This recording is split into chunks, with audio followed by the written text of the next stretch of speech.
enemy, we must remain determined to never accept defeat. Ephesians 6:10 states that we must be strong in the Lord and in the power of his might. The following verses go on to explain how we can do this, by putting on the whole armor of God. These armor pieces include the belt of truth, breastplate of righteousness, shoes of the gospel of peace, shield of faith, helmet of salvation, and sword of the Spirit. Each piece of armor must adorn the Christian in order for him to combat spiritual darkness and the evil that is so prominent in our world today. If one piece is left off, we will experience defeat. During the Korean War, an incident occurred where enemy forces advanced upon the Baker Company, as it was called, which was cut off from the rest of their unit. Headquarters repeatedly tried to communicate with the Baker Company for several hours, but to no avail. All was silent.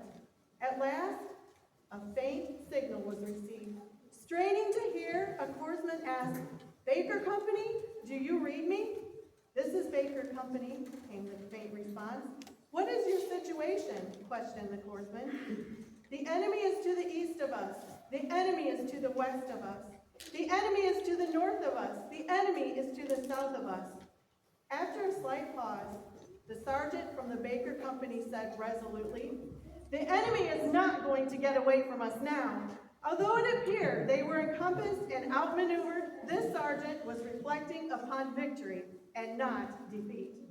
In the same way, may we steadfastly have such determination in our Christian walk to never give in to the enemy.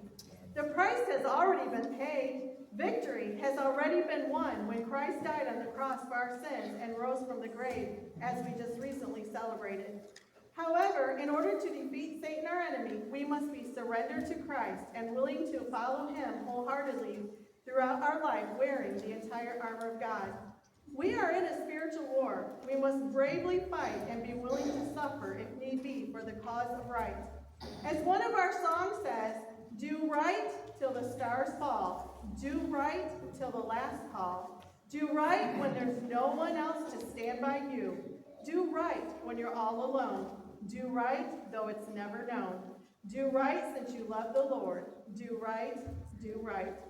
Although it may seem we are truly all alone, God will be with us in the battle, and we can be overcomers for him. It has been a privilege and a great joy to work with the children these past few years, some of them longer than others. I trust that each of them will grow up and serve Jesus faithfully and as good, godly soldiers in the army of the Lord. And I also want to thank Rachel here, who has been by my side and helped me in every class. I really appreciate it.